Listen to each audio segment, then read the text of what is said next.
Hello again, YouTube. Okay, it is time to put the Q rings onto the freshly refurbished cranks.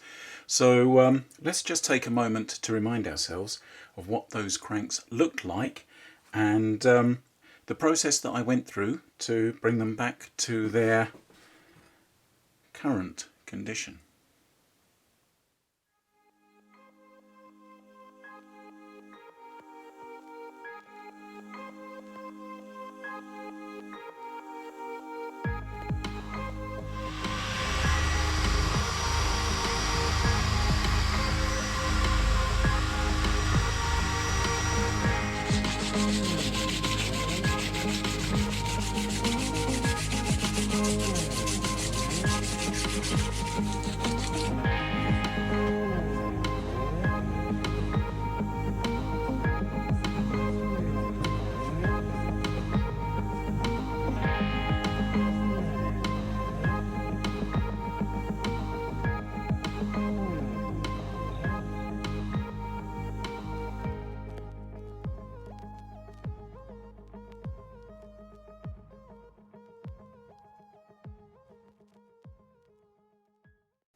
Okay, so here are the important measurements you need to consider when replacing your chain rings.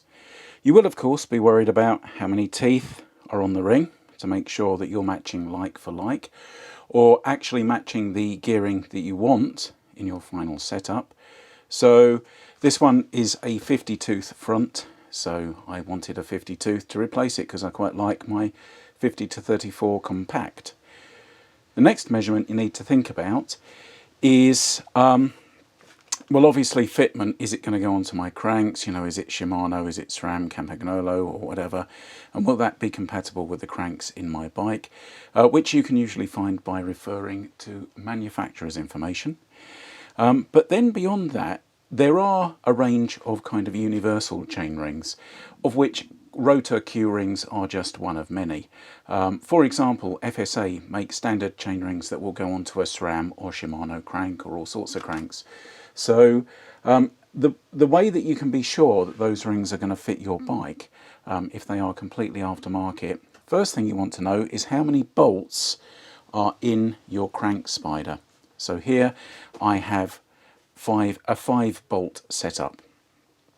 You would commonly get 4-bolt or 5-bolt, and I'm going to get corrected on this, but I think generally you'd find 4-bolt on a mountain bike or a 1x setup, and generally you'd find these 5-bolt on conventional old sort of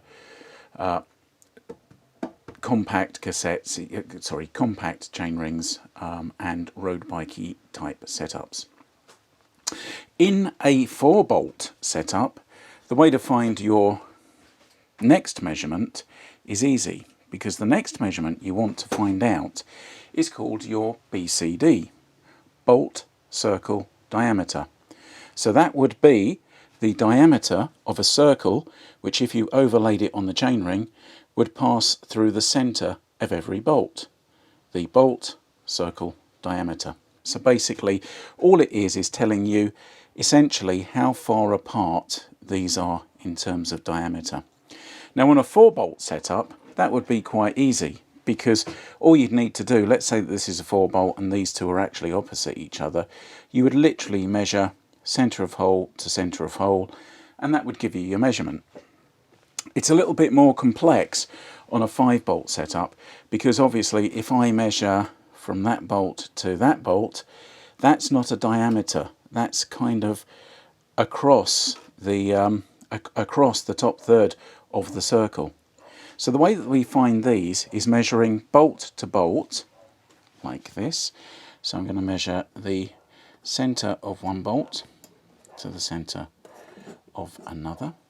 Just going to move my lovely new Q ring setup out of the way so I don't scratch it. So if I go, let's say, from the center of this bolt to the, oh, that was lucky, wasn't it? That's almost already set up. So the center of that bolt to the center of that bolt. Okay, 2 bolts. So I can find my BCD by referring to this handy table.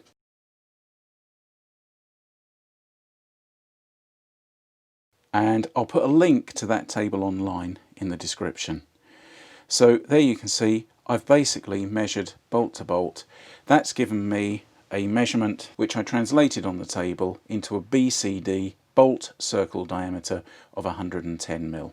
So that means that basically I can now go out and order my 110 BCD 5 bolt chain rings and have a high degree of confidence that they are going to fit on my spiders. That's enough maths for today, isn't it? So if you look at your Q rings, there are some numbers marked on them, and these are the various positions that you can set for what they call your OCP, your optimum chainring positions. Now these ones that I've got here have 4 different OCPs, or potential different OCPs. And you can see we've got 1 and 3 on that side of the ring, 2 and 4 on that. And I've got corresponding numbers on the inner ring. So let's just move that out so I can get you in there. Okay, so you can see I've got 1 and 3 and 2 and 4. Okay, so having taken my chain rings out of the packet, I made the assumption that they fit thus. Okay, so what I did was tried to match my numbers on the outer ring with the inner ring, and for the life of me I couldn't get them to match up properly. Okay, so as you can probably see, I can get them to match on one side, but then you look at the other side and you think, well, there's something really off there. That's until you read this really important bit of text on the inner ring. And that text says, this side facing towards the frame. So when you put them into your cranks, the inner ring is going to sit with the facing visible on the inside of the bike, and the outer ring with the writing on the outside of the bike. So let's just talk about that optimum chainring position again. Now, if you were going to do this entirely scientifically, I think as Rotor recommends, you would probably use one of their power meters that does a multiple phase analysis of your power stroke to tell you what your optimum chainring position is. But I don't have one of those. I have considered using the watt bike, which will measure my power multiple times in every revolution, and try and figure it out from that. But I think what I'm going to do is I'm going to go with kind of the standard recommendation and work out from there. And the standard recommendation is that for most riders, position 3 is the one to go for. Let's get the outer one lined up. That's the trickier one, and I don't want to scratch my lovely new satin black paint, which is still a little bit soft. So position 3, there we go, that's lined up. Just going to hold that there. These are a fiddle, aren't they? And position 3, you are there. Okay, so position 3, just line the holes up with the crank. There we go. Let's put a retainer through.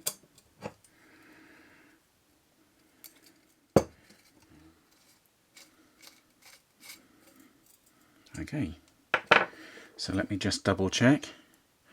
I've got OCP position 3 on the outside and position 3 on the inside.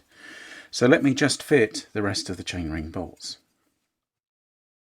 So here they are on the cranks, and don't they look lovely? And talking of those cranks, I'm so happy with the way that that crank arm and spider has come out. I used a Genelite one coat paint on it and didn't have very much high hopes for it, but it's covered superbly. Just hope it sticks like that for a long time. I normally have dire results with rattle cans, so I'm very impressed with that. And I just love the look of these Q rings on the crank arms there. I just think they look brilliantly. Can't wait to ride them. The more observant will notice that the chain catch pin is currently in the wrong location.